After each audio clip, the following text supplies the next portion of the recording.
Let's light the fuse for Projection Junction, shall we? Cynthia's here to tell us if we can expect some more explosive performances like the ones we saw last week from some of those top scorers. And one of those guys you saw, Joe Mixon. He was the #1 fantasy player of Week 4. This week he's got the Baltimore Ravens, but he was limited in practice with a shin injury. What are your projections for Joe Mixon this week? Okay, so obviously we need to keep an eye on that shin injury for sure. However, I have 62 rushing yards, 3 receptions, and 19 receiving yards projected. Baltimore is not a defense that you want to target for almost all intents and purposes. They've not allowed a 75-plus rushing yard to any running back this season. So while I like Joe Mixon's volume, I'm a little fearful of what else we could potentially see. Okay, then how about George Kittle against the Dolphins? He had that bananas week last week. What do you see for him this week? More bananas. 6 for 64 and a touchdown projected for him.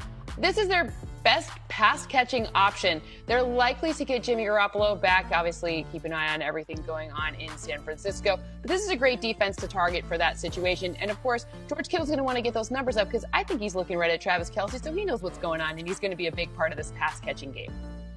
B-A-N-A-N-A-S. That's an AC/DC song, right? Anyway, OBJ showed what he can still do. What kind of encore could we see against Indianapolis this week? I like this one. 5 for 73 and a touchdown here. This could be even higher. I don't have rush yards projected for him. Maybe I should start projecting both for him because he's so dynamic and they're using him in so many different ways.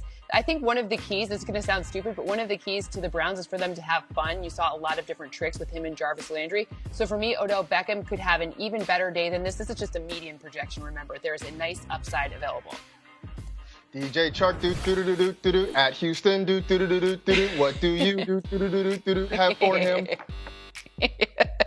561 and a touchdown in this one. The Texans defense gives up all of the yards in the passing game and against the run. You really want to target kind of everyone on this offense. I think this is going to be a high scoring affair overall. So that means I think both teams are going to be passing late, which means both quarterbacks and both wide receivers that are #1 and both running backs. Like, really, you're going to want to target a number of people in this game. And, of course, I can't sing the song because it will never get out of my head then. But you absolutely want to get that guy with the name, with the song in your lineup.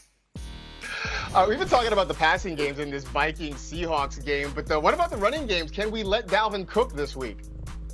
Yeah, The answer is absolutely. 71 rush yards, a rushing touchdown. 4 receptions, 41. Oh, just that many? I mean, goodness, this is quite the projection here. They're going to want to keep Kirk Cousins in the passing, in the flow. You know why? Because they're going to have to keep up. Because you know who can score? Russell Wilson. So everybody's going to cook on both sides of this. There's going to be cooking by Russell Wilson and cooking by Dalvin Cook. There's just a lot of cooking going on here.